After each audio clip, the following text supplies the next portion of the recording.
2024ರ ಲೋಕಸಮರಕ್ಕೆ ಕೊನೆಗೂ ಕೂಡ ಮುಹೂರ್ತ ಫಿಕ್ಸ್. ಕರ್ನಾಟಕದಲ್ಲಿ 2 ಹಂತದಲ್ಲಿ ವೋಟಿಂಗ್, ಜೂನ್ 4ಕ್ಕೆ ಕೌಂಟಿಂಗ್. ಎಐಸಿಸಿ ಅಧ್ಯಕ್ಷ ಖರ್ಗೆ ತವರು ಕಲಬುರಗಿಯಲ್ಲಿ ಮೋದಿ ಮ್ಯಾಜಿಕ್, ಕಾಂಗ್ರೆಸ್ಗೆ ಭ್ರಷ್ಟಾಚಾರವೇ ಆಕ್ಸಿಜನ್ ಅಂತ ಕೌಂಟರ್. ಪಕ್ಷೇತರ ಸ್ಪರ್ಧೆಯಿಂದ ಹಿಂದೆ ಸರಿಯಲ್ಲ, ನನ್ನ ನಿಲುವು ಬದಲಿಸಲ್ಲ ಎಂದ ಮಾಜಿ ಡಿಸಿಎಂ ಈಶ್ವರಪ್ಪ. ಇದರೊಂದಿಗೆ ಮತ್ತಷ್ಟು ಸುದ್ದಿಗಳನ್ನು ನೋಡೋಣ ಕರ್ನಾಟಕ ಟಾಪ್ 20ಯಲ್ಲಿ. ಪ್ರಜಾಪ್ರಭುತ್ವದ ಹಬ್ಬ. ಲೋಕಸಭೆ ಚುನಾವಣಾ ಸಮರಕ್ಕೆ ಮುಹೂರ್ತ ಫಿಕ್ಸ್ ಆಗಿದೆ. 7 ಹಂತಗಳಲ್ಲಿ ಲೋಕಸಭಾ ಚುನಾವಣೆ ನಡೆಯಲಿದೆ. ಜೂನ್ 4ರಂದು ಮತ ಎಣಿಕೆ ನಡೆಯುತ್ತೆ. ಕರ್ನಾಟಕದಲ್ಲಿ 2 ಹಂತದಲ್ಲಿ ಮತದಾನ ನಡೆಯುತ್ತೆ.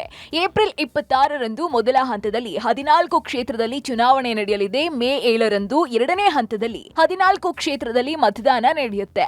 7 ಹಂತಗಳಲ್ಲಿ ವಿಧಾನಸಭೆ ಉಪಚುನಾವಣೆ ನಡೀತಾ ಇದ್ದು, ಕರ್ನಾಟಕದ ಸುರಪುರ ಕ್ಷೇತ್ರದಲ್ಲಿ ಮೇ 7ರಂದು ಬೈ ಎಲೆಕ್ಷನ್ ಆಗಲಿದೆ. ಇನ್ನು ಏಪ್ರಿಲ್ 26ರಂದು ಚಾಮರಾಜನಗರ, ಮೈಸೂರು, ಮಂಡ್ಯ, ಹಾಸನ, ಚಿತ್ರದುರ್ಗ, ತುಮಕೂರು, ಬೆಂಗಳೂರು ಗ್ರಾಮಾಂತರ, ಬೆಂಗಳೂರು ಉತ್ತರ, ಬೆಂಗಳೂರು ದಕ್ಷಿಣ, ಬೆಂಗಳೂರು ಸೆಂಟ್ರಲ್, ಕೋಲಾರ, ಚಿಕ್ಕಬಳ್ಳಾಪುರ, ದಕ್ಷಿಣ ಕನ್ನಡ, ಉಡುಪಿ, ಚಿಕ್ಕಮಗಳೂರು ಕ್ಷೇತ್ರದಲ್ಲಿ ವೋಟಿಂಗ್ ನಡೆಯಲಿದೆ. ಇನ್ನು ಮೇ 7ರಂದು ದಾವಣಗೆರೆ, ಉತ್ತರ ಕನ್ನಡ, ಶಿವಮೊಗ್ಗ, ಹಾವೇರಿ, ಬಳ್ಳಾರಿ, ಕೊಪ್ಪಳ, ರಾಯಚೂರು, ಕಲಬುರಗಿ, ಬೀದರ್, ವಿಜಯಪುರ, ಬಾಗಲಕೋಟೆ, ಬೆಳಗಾವಿ, ಚಿಕ್ಕೋಡಿ, ಧಾರವಾಡದಲ್ಲಿ ಮತದಾನ ನಡೆಯುತ್ತೆ.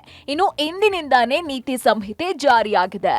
Second phase notification will start on 28th of March. Date of poll will be 26th of April. Phase 2 में और राज्य जुड़ जाएंगे. Phase 3 12th of April and date of poll will be 7th of May. Total 12 states उस समय में जा रही होंगी और इस फेज में 3 नए राज्य में चुनाव शुरू होगा. Date of counting in the entire country would be 4th of June for all by-elections, for the assembly elections, for the parliamentary elections. 2024ರ Lok Sabha ಚುನಾವಣಾ ಅಖಾಡ ರಂಗೇರಿದೆ. ಲೋಕಸಮರದ ಅಖಾಡಕ್ಕೆ ಖುದ್ದು ಪ್ರಧಾನಿ ನರೇಂದ್ರ ಮೋದಿಯೇ ಇಳಿದಿದ್ದಾರೆ. ಎಐಸಿಸಿ ಅಧ್ಯಕ್ಷ ಮಲ್ಲಿಕಾರ್ಜುನ್ ಖರ್ಗೆ ತವರು ಕಲಬುರಗಿಯಿಂದ ಮೋದಿ ರಣಕಹಳಿಯನ್ನು ಮೊಳಗಿಸಿದ್ದಾರೆ. ಕಲಬುರಗಿಗೆ ಆಗಮಿಸಿದ ಮೋದಿಯನ್ನ ಕಣ್ತುಂಬಿಕೊಳ್ಳಲು ಜನರು ಕಿಕ್ಕಿರಿದು ಸೇರಿದ್ರು. ಡಿಎಆರ್ ಮೈದಾನದಿಂದ ಎನ್ವಿ ಮೈದಾನದವರೆಗೂ ಕೂಡ ರೋಡ್ ಶೋ ನಡೆಸಿದ ಮೋದಿ ಅವರಿಗೆ ಭರ್ಜರಿ ಸ್ವಾಗತ ಕೋರಲಾಯಿತು. ರಸ್ತೆ ಬದಿ ನಿಂತಿದ್ದ ಸಾವಿರಾರು ಕಾರ್ಯಕರ್ತರು ಪುಷ್ಪಾರ್ಚನೆಯನ್ನ ಮಾಡಿದ್ರು. ಮೋದಿ ಮೋದಿ ಜಯಘೋಷ ಮೊಳಗಿಸಲಾಯಿತು. ಈ ವೇಳೆ ಕಮಲದ ಹೂವನ್ನು ತೋರಿಸಿ ಬಿಜೆಪಿಯನ್ನ ಗೆಲ್ಲಿಸಿ ಅಂತೇಳಿ ಚುನಾವಣೋತ್ಸಾಹವನ್ನು ತುಂಬಿದ್ರು. ಬಳಿಕ ಕಾರ್ಯಕ್ರಮದ ವೇದಿಕೆಗೆ ಬಂದ ಮೋದಿಗೆ ಬಿಎಸ್ವೈ ಬೊಮ್ಮಾಯಿ ಸ್ವಾಗತ ಕೋರಿದ್ರು. ಮೈಸೂರು ಪೇಠ ಕಂಬಳಿಯನ್ನು ಹೊದಿಸಿ ಸನ್ಮಾನಿಸಲಾಯಿತು. ಬಳಿಕ ವಿಜಯೇಂದ್ರ ಜೊತೆಗೆ ಆತ್ಮೀಯವಾಗಿ ಮಾತನಾಡಿದ ಮೋದಿ ಸಂಸದ ಜಾಧವ್ ಅವರ ಬೆನ್ನು ತಟ್ಟಿದ್ರು. ಈ ವೇಳೆ ಕಾರ್ಯಕರ್ತರ ಹರ್ಷೋದ್ಗಾರ ಮುಗಿಲು ಮುಟ್ಟಿತ್ತು. ಕರ್ನಾಟಕದ ಚುನಾವಣಾ ರಣಕಣ ರಂಗೇರಿದೆ. ಇವತ್ತಿನಿಂದ ಪ್ರಧಾನಿ ಮೋದಿ ಲೋಕಸಮರಕ್ಕೆ ಕಲಬುರಗಿಯಿಂದಲೇ ಪಾಂಚಜನ್ಯವನ್ನ ಮೊಳಗಿಸಿದ್ದಾರೆ. ಕಾರ್ಯಕ್ರಮದ ವೇದಿಕೆಗೆ ಆಗಮಿಸಿದ ಮೋದಿ ಜಗದ್ಗುರು ಬಸವೇಶ್ವರ ನಾಡು, ಶಿವಶರಣರ ಬೀಡು, ಕಲಬುರಗಿಯ ಜನತೆಗೆ ನಮಸ್ಕಾರಗಳು ಅಂಥೇಳಿ ಕನ್ನಡದಲ್ಲಿಯೇ ಮಾತನ್ನ ಆರಂಭಿಸಿದ್ರು. ನಿಮ್ಮೆಲ್ಲರ ಉತ್ಸಾಹವನ್ನು ನೋಡಿದರೆ ಕರ್ನಾಟಕದಲ್ಲಿ ಬಿಜೆಪಿಗೆ ದಾಖಲೆಯ ಪ್ರಮಾಣದಲ್ಲಿ ಗೆಲ್ಲಿಸಲು ಮತದಾರರು ಸಂಕಲ್ಪ ಮಾಡಿದ್ದಾರೆ. ಇಡೀ ಕರ್ನಾಟಕವೇ ಹೇಳ್ತಾ ಇದೆ ಅಬ್ ಕಿ ಬಾರ್ 400 ಪಾರ್ ಅಂತೇಳಿ ಜನರೊಂದಿಗೆ ಘೋಷಣೆ ಮೊಳಗಿಸಿದ್ರು. ಕಾಂಗ್ರೆಸ್ಗೆ ಎಷ್ಟೇ ಅವಕಾಶ ಕೊಟ್ಟರೂ ಕೂಡ ಸುಧಾರಿಸಿಕೊಳ್ತಿಲ್ಲ. ಕಾಂಗ್ರೆಸ್ ಲೂಟಿಯಲ್ಲಿ ನಿರತವಾಗಿದೆ. ಕಾಂಗ್ರೆಸ್ಗೆ ಕರಪ್ಷನ್ನೇ ಆಕ್ಸಿಜನ್. ಎಲೆಕ್ಷನ್ಗೂ ಮುನ್ನ ಬರೀ ಘೋಷಣೆಗಳನ್ನು ಹೊರಡಿಸ್ತಾರೆ. ಅಧಿಕಾರಕ್ಕೆ ಬಂದ ಮೇಲೆ ಜೇಬು ತುಂಬಿಸ್ಕೊಳ್ತಾರೆ. ಕಾಂಗ್ರೆಸ್ಗೆ ಕರ್ನಾಟಕ ಎಟಿಎಂ ಆಗಿದೆ. ಕರ್ನಾಟಕದಲ್ಲಿ ಕಾನೂನು ಸುವ್ಯವಸ್ಥೆ ಹದಗೆಟ್ಟಿದೆ ಅಂತೇಳಿ ಗುಡುಗಿದ್ದಾರೆ. लेकिन लोग फिर निराश हो, सुधरने को तैयार ही नहीं है भाई. आप कितने मौके दीजिए, वो नहीं सुधरेंगे. आज कर्नाटका में कानून व्यवस्था की धज्जियां उड़ाई जा रही है और कांग्रेस लूट में व्यस्त है. चुनाव से पहले बड़ी बड़ी घोषणाएं करना और चुनाव के बाद सिर्फ अपनी जेबें भरना, यही कांग्रेस का काम है. कर्नाटका को कांग्रेस ने अपना फैमिली एटीएम बना लिया है. ಪ್ರಧಾನಿ ಮೋದಿ ರಾಜ್ಯ ಪ್ರವಾಸಕ್ಕೆ ಕಾಂಗ್ರೆಸ್ ಟೀಕೆ ಮಾಡಿದೆ. ಎಲೆಕ್ಷನ್ ಘೋಷಣೆ ದಿನವೇ ಮೋದಿ ಎಂಟ್ರಿ ಕೊಟ್ಟಿದ್ದಕ್ಕೆ ಸಿಎಂ ಸಿದ್ದರಾಮಯ್ಯ ವ್ಯಂಗ್ಯವಾಡಿದ್ದಾರೆ. ರಾಜ್ಯದಲ್ಲಿ ಪ್ರವಾಹ ಇದ್ದಾಗಲೇ ಬರಲಿಲ್ಲ, ಈಗ ಚುನಾವಣೆ ಘೋಷಣೆ ದಿನ ಮೋದಿ ಆಗಮಿಸ್ತಾ ಇದ್ದಾರೆ ಅಂತ ಕಾಲೆಳೆದಿದ್ದಾರೆ. ಮತ್ತೊಂದು ಕಡೆ ಎಐಸಿಸಿ ಅಧ್ಯಕ್ಷ ಮಲ್ಲಿಕಾರ್ಜುನ್ ಖರ್ಗೆ ಕೂಡ ವಾಗ್ದಾಳಿ ನಡೆಸಿದ್ದಾರೆ.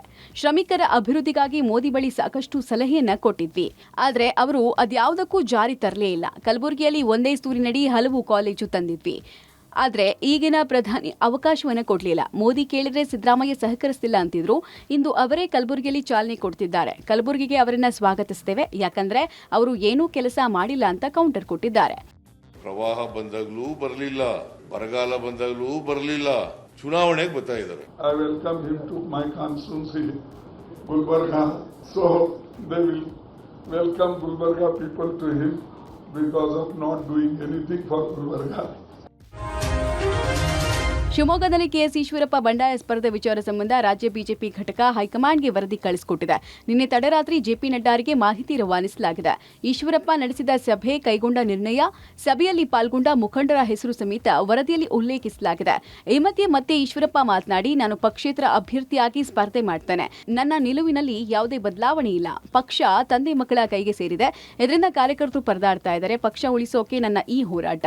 2-3 ದಿನದಲ್ಲಿ ಪ್ರಚಾರವನ್ನು ಆರಂಭ ಮಾಡ್ತಾನೆ ಅಂತ ಬಿಎಸ್ವೈ ಕುಟುಂಬದ ವಿರುದ್ಧ ಗುಡುಗಿದ್ರು. ಮತ್ತೊಂದು ಕಡೆ ಈಶ್ವರಪ್ಪ ಬೆಂಬಲಿಗರ ಪೋಸ್ಟ್ ಮುಂದುವರೆದಿದೆ. ದೇಶಕ್ಕೆ ಮೋದಿ, ಶಿವಮೊಗ್ಗಕ್ಕೆ ಹಿಂದುತ್ವವಾದಿ. ರಾಜಕೀಯ ಬಂಡರ ವಿರುದ್ಧ ಬಂಡಾಯವೇ ತಕ್ಕ ಉತ್ತರ ಅಂತ ತಿರುಗೇಟು ಕೊಟ್ಟಿದ್ದಾರೆ. ಯಡಿಯೂರಪ್ಪನವರು ಅವ್ರ ಕುಟುಂಬದ ಮುಷ್ಟಿನಲ್ಲಿ ಭಾರತೀಯ ಜನತಾ ಪಾರ್ಟಿ ಸಿಕ್ಕೊಂಡೋಗಿದೆ. ಇದನ್ನು ಸರಿ ಮಾಡಬೇಕು ಅಂತ ಎಲ್ಲರದ್ದು ಅಪೇಕ್ಷೆ ಇದೆ. ಇಡೀ ಕರ್ನಾಟಕ ರಾಜ್ಯದ ಎಲ್ಲ ಕಾರ್ಯಕರ್ತರು ನೊಂದಿದ್ದಾರೆ. ನನಗೆ ಯಾರೂ ಮನವೊಲಿಸೋಕೆ ಸಾಧ್ಯನೇ ಇಲ್ಲ. ನಾನು ಎಲ್ಲ ಹಿರಿಯರು ಗೌರವ ಕೊಡ್ತೀನಿ. ಆದರೆ ಈ ಚುನಾವಣೆನ ನಿಲ್ಲದೇ ಇರೋದಕ್ಕೆ ಯಾರ ಕೈಯಿಂದ ಪ್ರಯತ್ನ ಮಾಡೋರು ಆಗಲ್ಲ.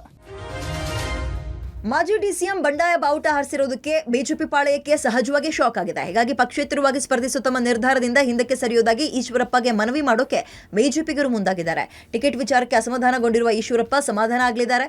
ಸಾಮಾಜಿಕ ನ್ಯಾಯದ ಅನುಗುಣವಾಗಿ ಟಿಕೆಟ್ ಕೊಡಬೇಕಾಗುತ್ತೆ. ಹೀಗಾಗಿ ಎಲ್ಲಾ ಸಮಸ್ಯೆಗಳನ್ನು ವರಿಷ್ಠರು ಬಗೆಹರಿಸಲಿದ್ದಾರೆ. 2 ದಿನದಲ್ಲಿ ಎಲ್ಲಾ ಗೊಂದಲ ಬಗೆಹರಿಯುತ್ತೆ ಎಂದಿದ್ದಾರೆ. ನೋಡಿ, ಮಾನ್ಯ ಈಶ್ವರಪ್ಪನವರು ಹಿರಿಯರಿದ್ದಾರೆ.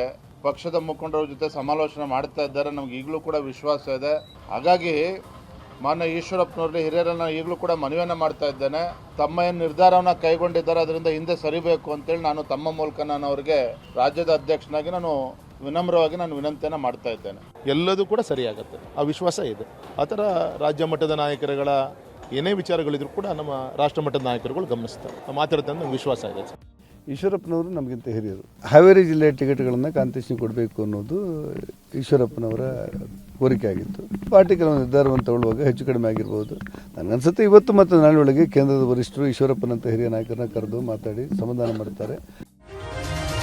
ಬಿಜೆಪಿ ಹೈಕಮಾಂಡ್ ಸೀಟು ಹಂಚಿಕೆ ಸಂಬಂಧ ಚರ್ಚೆ ನಡೆಸೋಕೆ ಕುಮಾರಸ್ವಾಮಿ ಡೆಲ್ಲಿಗೆ ಹೋಗಿದ್ದಾರೆ.